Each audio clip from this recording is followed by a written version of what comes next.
إن الحمد لله نحمده ونستعينه ونستغفره ونعوذ بالله من شرور أنفسنا ومن سيئات أعمالنا من يهده الله فلا مضل له ومن يضلله فلا هادي له وأشهد أن لا إله إلا الله وحده لا شريك له وأشهد أن محمدًا عبده ورسوله أما بعد فإن خير الحديث كتاب الله وخير الهدي هدي محمد صلى الله عليه وسلم وشر الأمور محدثاتها وكل محدثة بدعة وكل بدعة ضلالة وكل ضلالة في النار فأعوذ بالله السميع العليم من الشيطان الرجيم بسم الله الرحمن الرحيم قاف والقرآن المجيد بل عجبوا أن جاءهم منذر منهم فقال الكافرون هذا شيء عجيب أإذا متنا وكنا ترابا ذلك رجع بعيد قد علمنا ما تنقص الأرض منهم وعندنا كتاب حفيظ بل كذبوا بالحق لما جاءهم فهم في أمر مريج يا أيها الذين آمنوا اتقوا الله حق تقاته ولا تموتن إلا وأنتم مسلمون يا أيها الناس اتقوا ربكم الذي خلقكم من نفس واحدة وخلق منها زوجها وبث منهما رجالا كثيرا ونساء واتقوا الله الذي تساءلون به والأرحام إن الله كان عليكم رقيبا يا أيها الذين آمنوا اتقوا الله وقولوا قولا سديدا يصلح لكم أعمالكم ويغفر لكم ذنوبكم ومن يطع الله ورسوله فقد فاز فوزا عظيما ہر طرح کی تعریف اس اللہ رب العالمین کے لیے لائق اور زیبا ہے جو سارے جہان کا اکیلا خالق ہے، مالک ہے، حاکم ہے، رازق ہے، جس کے ہاتھ میں پوری دنیا کی بادشاہت ہے اور جو اپنے عرش پر ہوتے ہوئے پوری کائنات کا نظام چلا رہا ہے۔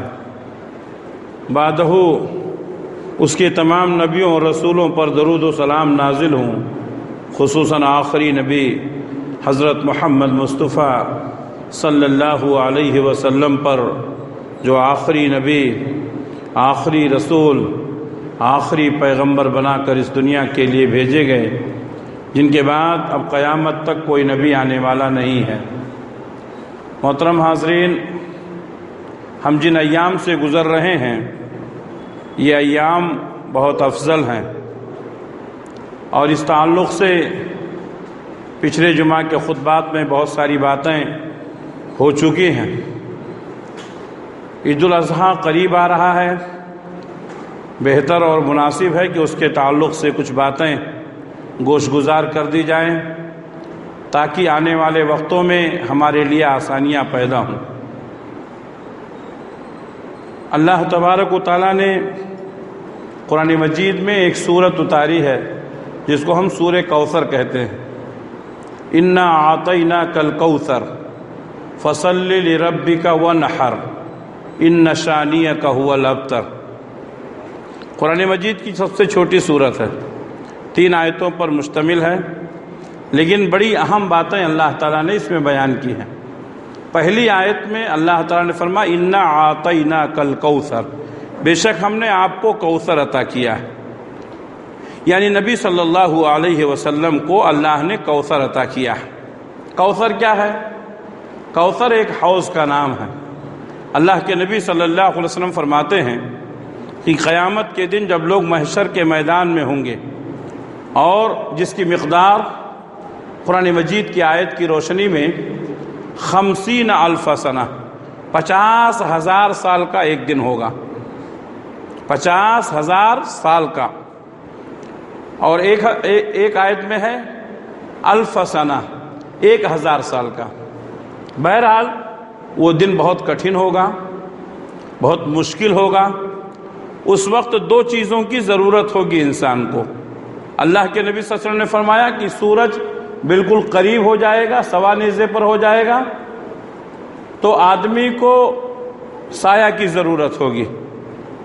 کچھ خوش نصیب لوگ ہوں گے جن کو اللہ تعالیٰ اپنے عرش کے سائے میں ان کو رکھے گا۔ اللہ سے دعا ہے کہ اللہ تعالیٰ ہمیں محشر کے میدان میں عرش الہی کا سایہ نصیب فرمائے۔ دوسری ضرورت جو ہوگی وہ پیاس، پانی پینے کی۔ اللہ کے نبی صلی اللہ علیہ وسلم فرماتے ہیں کہ ہر نبی کو ایک حوض دیا جائے گا اور وہ اپنی اپنی امت کو اس میں سے پانی پلائیں گے۔ مجھے جو حوض دیا جائے گا اس کا نام کوثر ہے۔ کوثر کی تعریف کریں تو مستقل ایک خطبہ ہو جائے گا۔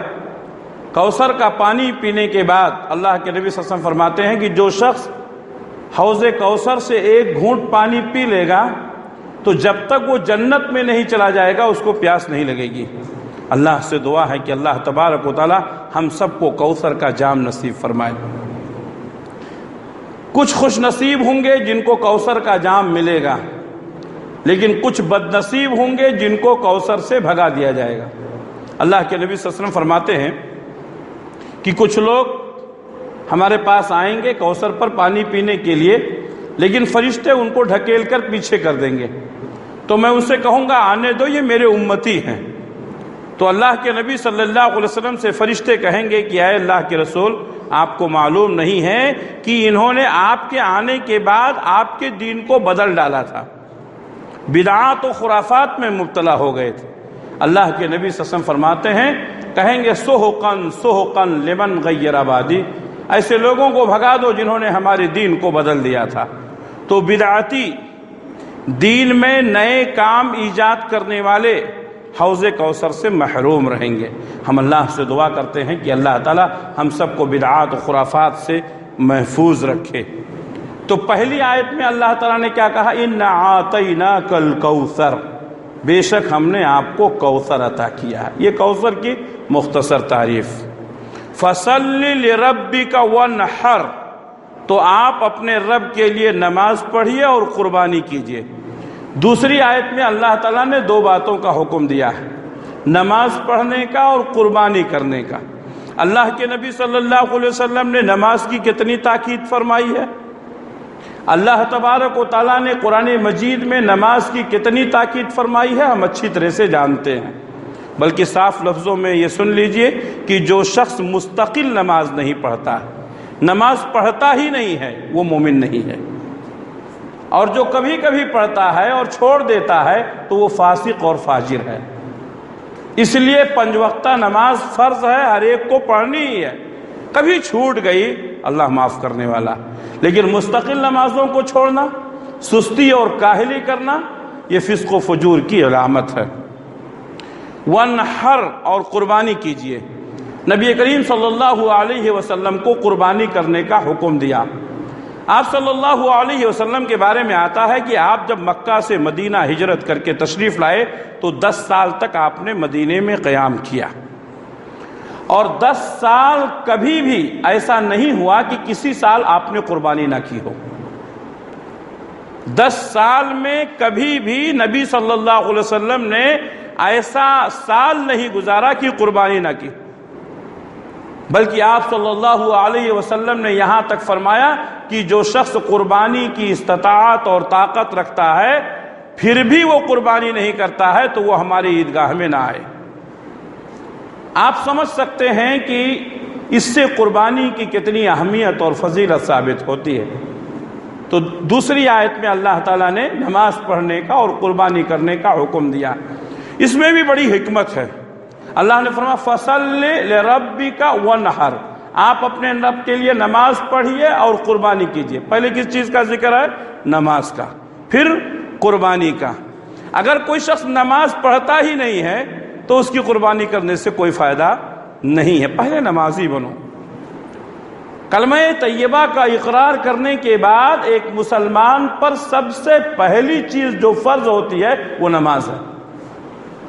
اس لیے اگر کوئی شخص نماز نہیں پڑھتا ہے تو اس کا باقی عمل بیکار ہے۔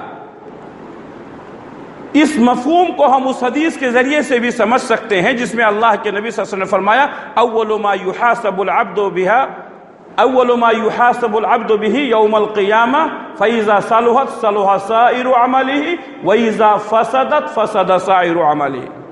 قیامت کے دن اللہ تعالیٰ سب سے پہلے نماز کے متعلق سوال کرے گا۔ اگر نماز کے متعلق سوال صحیح اور درست رہا تو باقی اعمال بھی صحیح اور درست تسلیم کیے جائیں گے، اور اگر اس میں فتنہ و فساد رہا تو باقی عمل بھی برباد ہو جائیں گے۔ اگر کوئی شخص بے نمازی ہے، وہ قربانی کرے، عمرہ کرے، حج کرے، کوئی بھی نیکی کرے تو اس کی قبولیت کی کوئی گارنٹی نہیں ہے۔ دوسری حکمت فَصَلِّ لِرَبِّكَ وَانْحَرْ، آپ نماز پڑھیے اور قربانی کیجئے۔ اللہ کے نبی صلی اللہ علیہ وسلم نے فرمایا کہ آج کے دن یعنی عید الاضحیٰ کے دن سب سے پہلے ہم نماز پڑھیں گے، اس کے بعد قربانی کریں گے۔ معلوم یہ ہوا کہ کوئی شخص اگر نماز پڑھنے سے پہلے قربانی کر لیتا ہے تو اس کی قربانی درست نہیں ہے۔ اللہ کے نبی صلی اللہ علیہ وسلم اپنے صحابہ کے ساتھ عیدگاہ کی طرف جا رہے تھے، کسی گھر سے گوشت کے پکنے کی خوشبو آ رہی تھی۔ اللہ کے نبی صلی اللہ علیہ وسلم نے سوال کیا تو ایک صحابی نے کہا کہ اے اللہ کے رسول، آج کھانے پکانے کا دن ہے، آج صبح اٹھتے ہی میں نے پہلے اپنا جانور ذبح کیا، گوشت پک کر تیار ہو گیا ہے، میں چاہتا ہوں کہ عید کے بعد ہمارے گھر سے گوشت کا کھانے کا سلسلہ شروع کیا جائے۔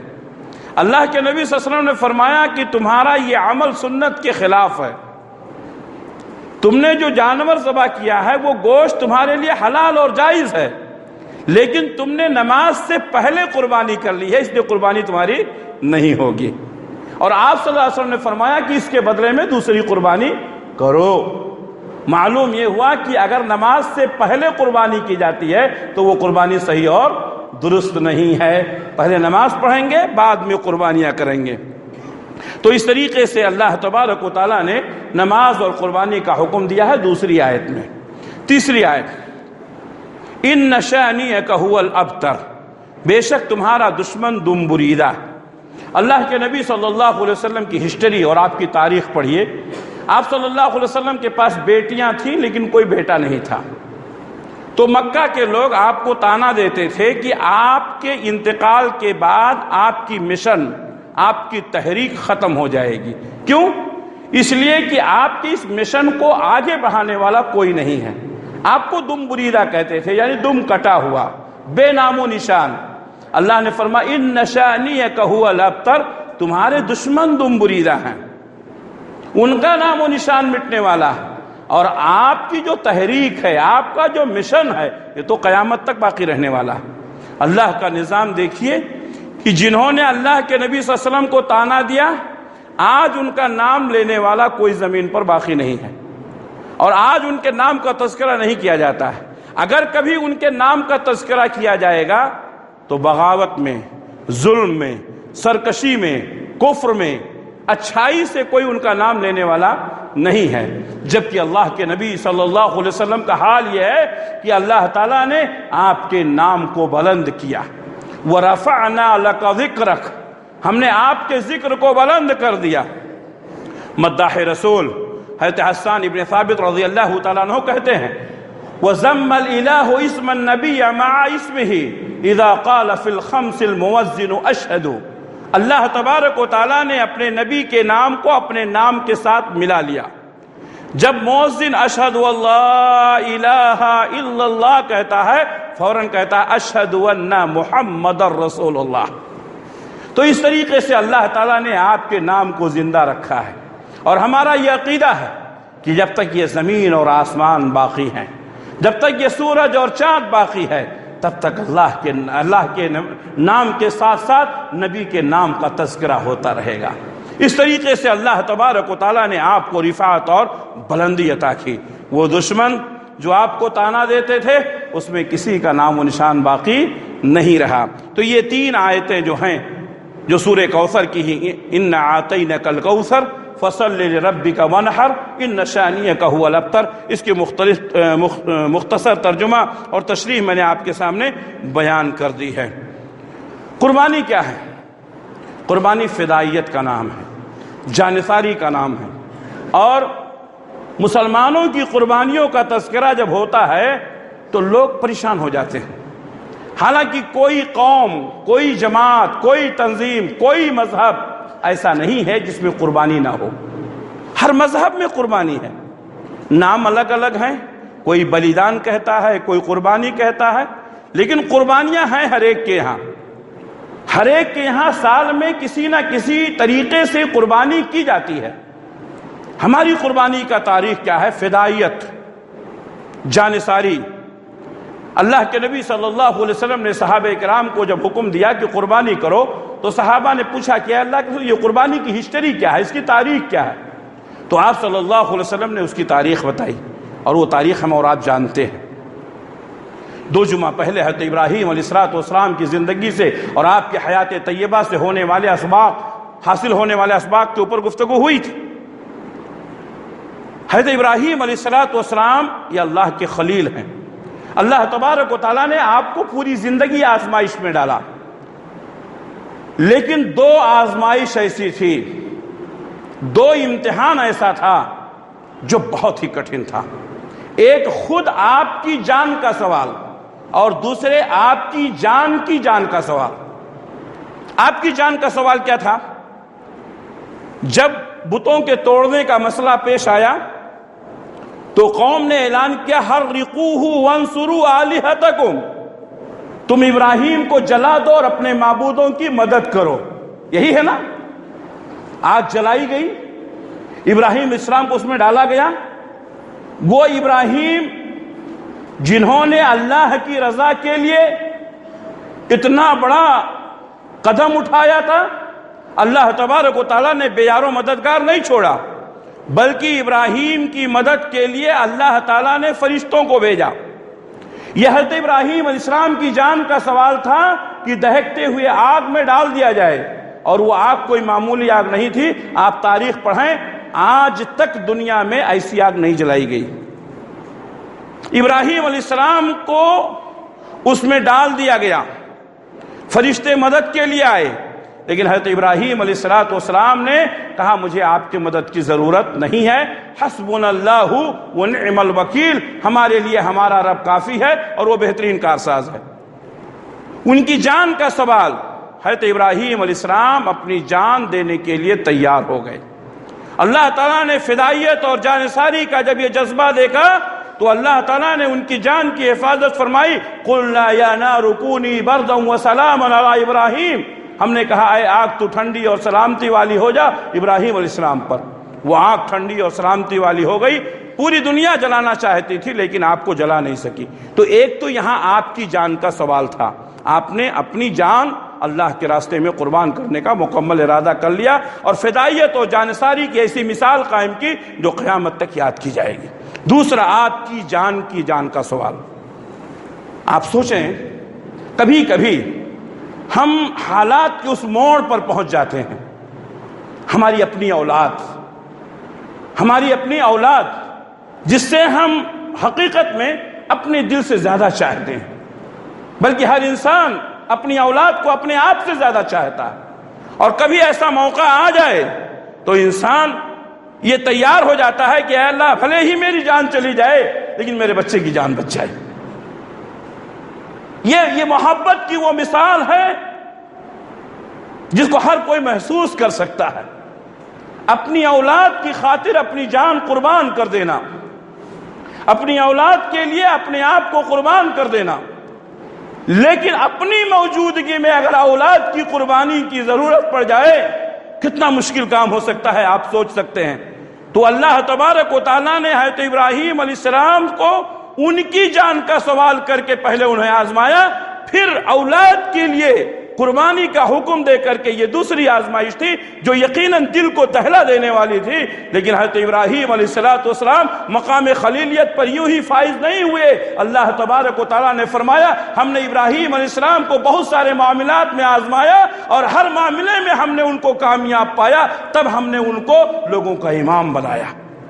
یہ مقام خلیلیت اور مقام امامت یوں ہی نہیں ملا کرتی ہے، چاہتے سب ہیں کہ ہوں اوج ثریا پہ مقیم، پہلے پیدا تو کرو اپنے میں وہ قلب سلیم۔ حضرت ابراہیم علیہ السلام جب اللہ نے حکم دیا کہ اپنے بیٹے کو ذبح کرو، حضرت ابراہیم علیہ السلام سر تسلیم خم کر دیتے۔ یہ کوئی واقعہ نہیں، یہ کوئی قصہ نہیں ہے، یہ حقیقت ہے۔ حضرت ابراہیم علیہ السلام نے اپنے فرزند کو بلایا، حضرت اسماعیل کو کہا بیٹا اللہ تعالیٰ نے مجھے ایسا حکم دیا، مجھے حکم دیا ہے کہ میں تم کو ذبح کروں۔ اللہ اکبر، کیسی اولاد تھی! اللہ ہم سب کو ایسی اولاد نصیب فرمائے۔ حضرت اسماعیل علیہ السلام نے کہا یا ابت فعل ما تؤمر ستجدنی انشاءاللہ من الصابرین۔ اے ابو جان، اگر اللہ نے حکم دیا ہے تو آپ کیجئے، میں بھی تیار ہوں، میں بھی تیار ہوں۔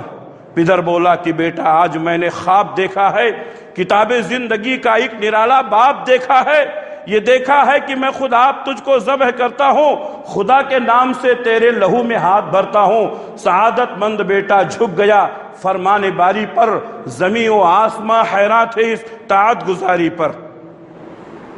حضرت اسماعیل علیہ السلام ذبح ہونے کے لیے تیار، حضرت ابراہیم علیہ السلام ذبح کرنے کے لیے تیار۔ یہ پہلا موقع تھا کہ ایک بوڑھا باپ اپنے جوان بیٹے کو ذبح کرنے کے لیے تھا، وہ بھی اکلوتی اولاد، وہ بھی اکلوتی اولاد جو بڑھاپے میں ملی ہے۔ کتنی دعاؤں کی بات ملی ہے۔ تو ابراہیم علیہ السلام پوری زندگی دعا کرتے رہے ربی حب لی من الصالحین، اے اللہ مجھے صالح اولاد عطا کر۔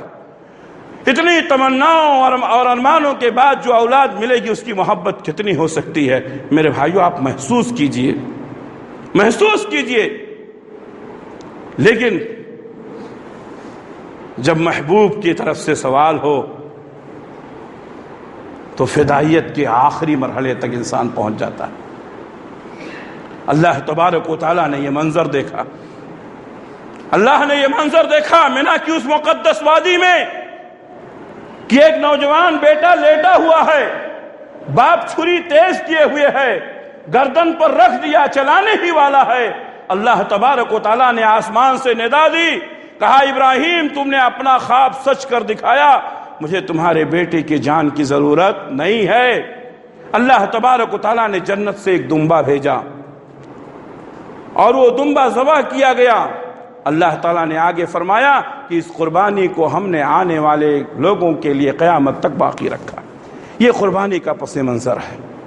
ہم کیا کرتے ہیں؟ ایک خوبصورت موٹا جانور لاتے ہیں، ذبح کرتے ہیں، گوشت کھاتے ہیں اور کہتے ہیں اگر قربانی نہیں کریں گے تو ہمارے بچے گوشت کہاں سے کھائیں گے؟ اگر ہم قربانی نہیں کریں گے تو لوگ کیا کہیں گے؟ میرے بھائیوں، قربانی گوشت کھانے کے لیے نہیں ہے، قربانی لوگوں کو دکھانے کے لیے نہیں ہے۔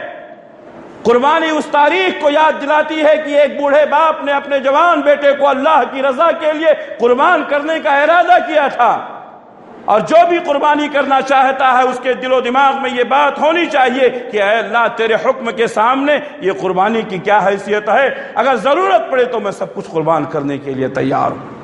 اللہ تعالیٰ نے فرمایا لن ینال اللہ لحومها ولا دماؤها ولكن يناله التقوى منکم۔ جو جانور تم ذبح کرتے ہو اس کا خون، اس کا گوشت اللہ کے پاس نہیں جاتا، بلکہ تمہارے دلوں کا تقوی پہنچتا ہے۔ معلوم یہ ہوا کہ قربانی یہ تقوی کا نام ہے، اور جب تک تقوی نہیں ہوگا قربانی قبول نہیں ہوگی۔ اب تقوی کسے کہتے ہیں؟ اللہ تبارک و تعالیٰ نے حضرت آدم علیہ السلام کے دو بیٹوں کا تذکرہ کیا ہے قرآن مجید میں، حابیل اور قابیل۔ ان دونوں نے اللہ کے لیے قربانیاں دی، لیکن ایک کی قربانی قبول ہوئی، دوسرے کی نہیں ہوئی۔ حابیل کی قربانی قبول ہو گئی، قابیل کی نہیں ہوئی۔ تو قابیل نے حابیل سے کہا تیری قربانی قبول ہو گئی، میری کیوں نہیں ہوئی؟ اب یہ بھی ایک سوال ہے کہ قربانی قبول ہوئی کیسے معلوم ہوا؟ اس زمانے میں قربانی کے قبول ہونے کا طریقہ یہ تھا کہ آسمان سے آگ آتی تھی اور اس گوشت کو کھا لیتی تھی، اس کا مطلب وہ قربانی قبول ہو گئی۔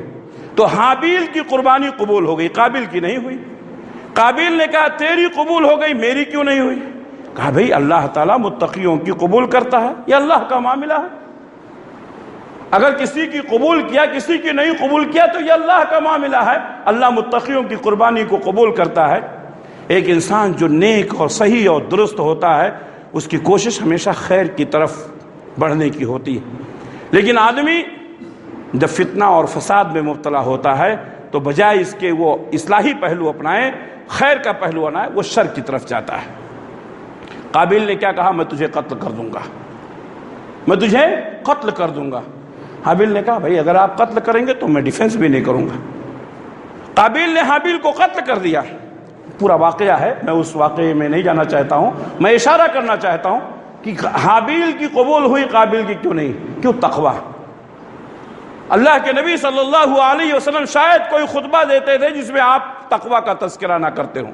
اوصیکم ونفسی بتقوی اللہ، اللہ کے نبی صلی اللہ علیہ وسلم اکثر یہ کہا کرتے تھے کہ اے میرے صحابہ، میں تم کو اور اپنے آپ کو تقوی کی وصیت کرتا ہوں۔ اور آپ صلی اللہ علیہ وسلم کہا کرتے تھے التقوی ہاں ہونا، تقوی یہاں ہے، یعنی دل سے جو کام کیا جائے۔ تو جانور خریدتے وقت ہمیں چاہیے کہ ہم اس بات کا خیال رکھیں کہ ہمارے اندر اخلاص ہونا چاہیے۔ آج دکھاوا، ریاکاری، کتنے میں جانور لیا، کتنا وزن ہے، تیرا جانور اتنے میں، میرا اتنے میں، یہ ساری چیزیں کیا ہیں؟ ہم اللہ کے لیے قربانیاں کرتے ہیں، اس طریقے سے لوگوں کو دکھانا، قیمتیں پوچھنا، قیمتیں بتانا، اس سے آدمی کو پرہیز کرنا چاہیے۔ قربانی ایک ایسی عبادت ہے، قدم قدم پر ریاکاری کا ڈر ہے۔ جانور کو دیکھے تو بھی ریاکاری کا، قیمت پوچھے تو بھی ریاکاری کا، گھمائے اور تو بھی ریاکاری کا، گوشت بانٹے تو بھی ریاکاری کا، یعنی قدم قدم پر ریاکاری کا خطرہ ہے۔ یہ ایک ایسی عبادت ہے جس میں اپنے آپ کو بچانا اور ریاکاری سے دور رہنا یہ بہت مشکل کام ہے۔ انما الاعمال بالنیات، عمل کا دار و مدار نیت پر ہوتا ہے، اس لیے اللہ تبارک و تعالیٰ ان اعمال کو قبول نہیں کرتا ہے جس میں ریاکاریاں آ جائیں۔ اس لیے قربانی کرتے وقت اپنے آپ کو ریاکاری سے بچائیں اور ریاکاری کا شائبہ تک نہ آنے دیں۔ ہم اللہ کے لیے قربانی کرتے ہیں۔ قل ان صلاتي ونسكي ومحياي ومماتي للہ رب العالمین۔ اے نبی صلی اللہ علیہ وسلم آپ اعلان کر دیجئے ان صلاتی، بے شک میری نماز، ونسکی اور میری قربانی، ومحیاي میری زندگی، ومماتی اور میری موت، للہ رب العالمین، یہ سب اللہ کے لیے۔ نماز اللہ کے لیے، قربانی اللہ کے لیے، زندگی اللہ کے لیے، موت اللہ کے لیے۔ جب ہم اللہ کے لیے کر رہے ہیں تو لوگوں سے اس کا تذکرہ کرنا، لوگوں کو بتانا اور لوگوں سے واہواہی لینا یہ صحیح اور درست نہیں ہے۔ اس لیے ہمیں چاہیے کہ ہم اخلاص پیدا کریں اور ریاکاری کا شائبہ اپنے اندر نہ ہونے دیں۔ کون کون سے جانور ہیں جن کی قربانی جائز ہے؟ بہیمۃ الانعام کا لفظ آیا ہے قرآن مجید میں، اور اللہ کے نبی صلی اللہ علیہ وسلم نے اس کی تشریح فرمائی ہے۔ 4 نسل کے جانور ہیں اور ان کو نر اور مادہ ملا جائے تو 8 ہو جاتے ہیں۔ اونٹ نر اور مادہ، بیل نر اور مادہ، بکرا نر اور مادہ، دمبا نر اور مادہ، یہ 8 جانور ہیں جن کی قربانی کی جائے گی، اور صحابہ کرام نے انہی جانوروں کی قربانی کی ہے۔ قربانی بڑے جانور جو ہیں اونٹ اور بیل، اس میں حصے ہوتے ہیں۔ اونٹ میں ایک روایت کے مطابق 10 حصے اور ایک روایت کے مطابق 7 حصے، اور بیل میں 7 حصے ہو سکتے ہیں۔ دمبا اور بکرا، اس میں ایک گھر کی طرف سے ایک کافی ہے۔ اگر کوئی آدمی ایک دمبا یا ایک بکرا دینے کی طاقت نہیں رکھتا ہے تو اس کو بڑے حصے میں، بڑے جانور میں حصہ لے لینا ایک گھر کی طرف سے کافی ہو جائے گا۔ اللہ کے نبی صلی اللہ علیہ وسلم فرماتے ہیں کہ ہر گھر کے اوپر ایک قربانی ہے۔ حضرت ابو ایوب انصاری رضی اللہ تعالیٰ عنہ کہتے ہیں کہ ہم نبی صلی اللہ علیہ وسلم کے زمانے میں قربانی کیسا کرتے تھے، ایک جانور لاتے تھے، ذبح کرتے تھے، ہمارے اور ہمارے گھر والوں کی طرف سے کافی ہو جاتا تھا۔ پھر دھیرے دھیرے لوگوں نے دکھاوا شروع کر دیا، اور آج حالت کیا ہے آپ دیکھ رہے ہیں۔ تو بہت سارے لوگ، اگر اللہ نے آپ کو دیا ہے 2 کریں، 4 کریں، 10 کریں، اس سے اختلاف نہیں ہے، لیکن اس عقیدے کے ساتھ کرنا کہ ہر ایک کے لیے قربانی ضروری ہے، یہ غلط ہے۔ ہر گھر کے اوپر ایک قربانی کافی ہے۔ اللہ نے دیا ہے آپ 10 کریں، اس میں کوئی حرج نہیں ہے، لیکن ضروری سنت ایک گھر کے اوپر ایک ہے جس سے قربانی ہو جائے گی۔ میں نے بتایا قربانی کا وقت نماز پڑھنے کے بعد سے شروع ہوتا ہے۔ جب ہم عید کی نماز پڑھ لیتے ہیں اس کے بعد سے شروع ہوتا ہے، اور 10 ذی الحجہ، 11، 12، 13 ذی الحجہ کی شام تک قربانی کا وقت ہے۔ رات میں بھی کر سکتے ہیں، دن میں بھی کر سکتے ہیں، اس میں کوئی حرج نہیں ہے۔ قربانی اپنے ہاتھ سے کرنا افضل ہے۔ ہر آدمی کو کوشش کرنا چاہیے کہ اپنا جانور خود ذبح کرے، لیکن اگر وہ ذبح نہیں کر سکتا ہے تو قصاب وغیرہ سے ذبح کرا سکتا ہے، اس میں کوئی حرج نہیں ہے۔ بہتر ہے، افضل طریقہ یہ ہے کہ آپ اپنے ہاتھ سے خود ذبح کریں۔ اللہ کے نبی صلی اللہ علیہ وسلم کے بارے میں آتا ہے کہ آپ اپنے جانور کو قبلہ رخ لٹاتے تھے اور اس کے گردن پر اپنا داہنا پیر رکھتے تھے، بائیں ہاتھ سے اس کے جبڑے کو پکڑتے تھے اور داہنے ہاتھ سے چھری تیز چلاتے تھے، بسم اللہ اللہ اکبر کہہ کر کے۔ یہ سنت طریقہ ہے۔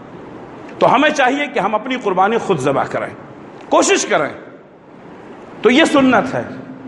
قربانی کا چمڑا یہ غریب اور مستحق لوگوں کو دے دینا چاہیے۔ اگر کوئی خود استعمال کرنا چاہتا ہے الحمدللہ کوئی حرج نہیں ہے، لیکن قربانی کا چمڑا بیچ کر کے اس کی قیمت خود کھانا، اس سے منع کیا گیا ہے۔ یہ غریبوں کا حق ہے، یتیموں، بیواؤں اور مسکینوں کا حق۔ جو گوشت ہے، پہلے اللہ کے نبی صلی اللہ علیہ وسلم نے حکم دیا تھا کہ 3 دن سے زیادہ کوئی گوشت نہ رکھے۔ اس کا مقصد یہ تھا کہ اس وقت غربت بہت زیادہ تھی اور باہر سے کچھ لوگ آئے تھے جو بہت ہی غریب اور مسکین تھے۔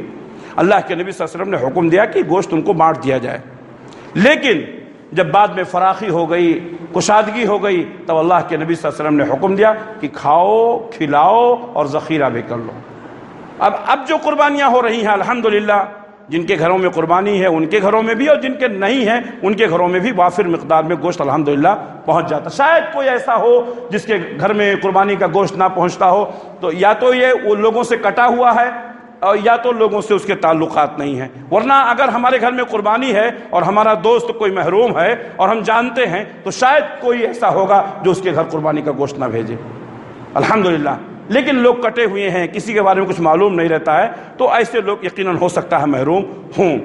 ایسی صورت میں گوشت کو کھانا، ذخیرہ کرنا، دوست احباب کو کھلانا، غریبوں کو کھلانا، اس میں کوئی حرج نہیں ہے، بلکہ اللہ کے رسول صلی اللہ علیہ وسلم کا حکم ہے کہ آپ گوشت خود کھائیں، غربا اور مساکین کو کھلائیں، رشتہ داروں کو کھلائیں۔ اسی طریقے سے یہ جو عشرہ ہے جس میں ہم چل رہے ہیں، اس میں تکبیرات کا اہتمام کرنا چاہیے۔ 1 ذی الحجہ سے لے کر کے 13 ذی الحجہ کی شام تک کرنا، یہ صحابہ کرام کا طریقہ تھا۔ خصوصاً 9 ذی الحجہ کو صبح سے لے کر کے 13 ذی الحجہ کی شام تک تو صحابہ کرام اس کا بہت زیادہ اہتمام کرتے تھے۔ اللہ اکبر، اللہ اکبر، لا الہ الا اللہ، واللہ اکبر، اللہ اکبر وللہ الحمد۔ تو ہمیں چاہیے کہ ان دنوں میں ہم اللہ کی تکبیر کا اہتمام کریں، گلی کوچوں میں، دکان پر بیٹھے ہوئے، چلتے ہوئے، راستہ چلتے ہوئے، اللہ اکبر لا الہ الا اللہ، واللہ اکبر، اللہ اکبر وللہ الحمد۔ اللہ یہ چاہتا ہے کہ اللہ کے ناموں کا تذکرہ ہو، اللہ کے ناموں کی بڑائی بیان کی جائے، تکبیرات اور تحلیلات اور تحمیدات اور تسبیحات کا اہتمام کیا جائے۔ تو ہمیں چاہیے کہ ہم اس سنت کو زندہ کریں، اور یہ مت سوچیں کہ نماز کے بعد امام صاحب پڑھیں گے تو ہم پڑھیں گے، نہیں، ہر آدمی انفرادی طور پر اس کو پڑھتا رہے، اللہ اکبر لا الہ الا اللہ، واللہ اکبر، اللہ اکبر وللہ الحمد۔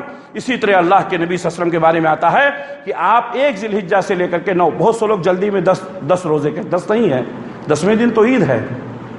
اللہ کے نبی صلی اللہ علیہ وسلم 1 ذی الحجہ سے لے کر کے 9 ذی الحجہ تک روزوں کا اہتمام کرتے تھے۔ ہمیں چاہیے کہ ہم بھی 1 ذی الحجہ سے لے کر کے 9 ذی الحجہ تک روزوں کا اہتمام کریں۔ یہ بہت مبارک عشرہ ہے۔ اگر نہیں کر سکتے ہیں تو کم سے کم 2 روزے، 3 روزے، منیمم 1 روزہ کم سے کم رکھیں۔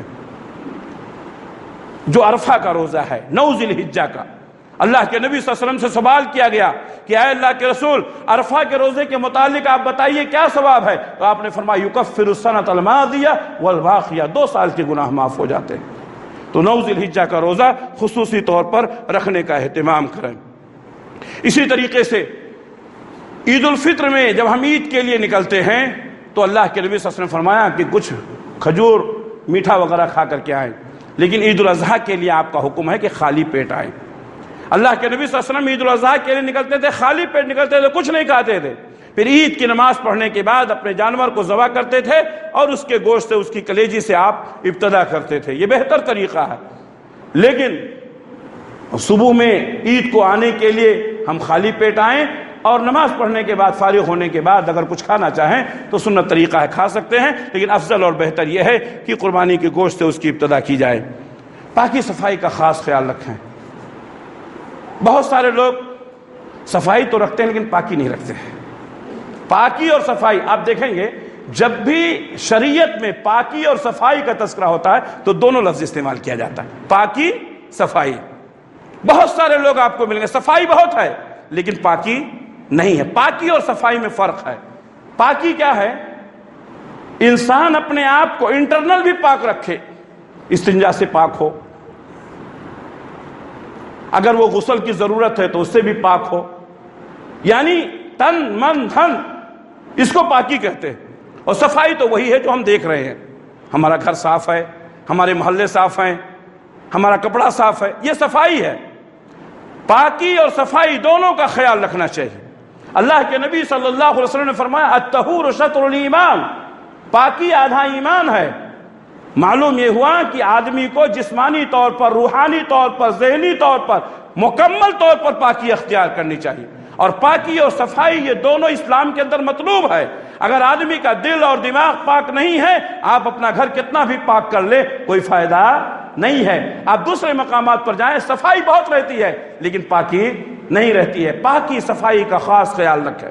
میرے بھائیوں، عید کے موقع پر، عید الاضحیٰ کے موقع پر بہت سارے لوگ جانور لاتے ہیں، بڑے جانور، چھوٹے جانور گلی کوچوں میں باندھتے ہیں، وہاں گندگی ہوتی ہے۔ جانور ہمارا ہے، قربانی کے لیے لائے ہیں، ہمیں چاہیے کہ اس کی پاکی صفائی کا خیال رکھیں۔ ہمارے جانور کی وجہ سے دوسرے کو تکلیف نہ ہو، پڑوسی کو تکلیف نہ ہو، محلے میں دوسرے لوگوں کو تکلیف نہ ہو، اس لیے گلی کوچوں کو پاک اور صاف رکھیں۔ قربانی کرنے کا جذبہ ہے، الحمدللہ، پاکی صفائی کا بھی خیال رکھیں۔ عید کے دن بھی جانور ذبح کرنے کے بعد اس کی غلاظت کو گلی کوچوں میں نہ پھینکیں۔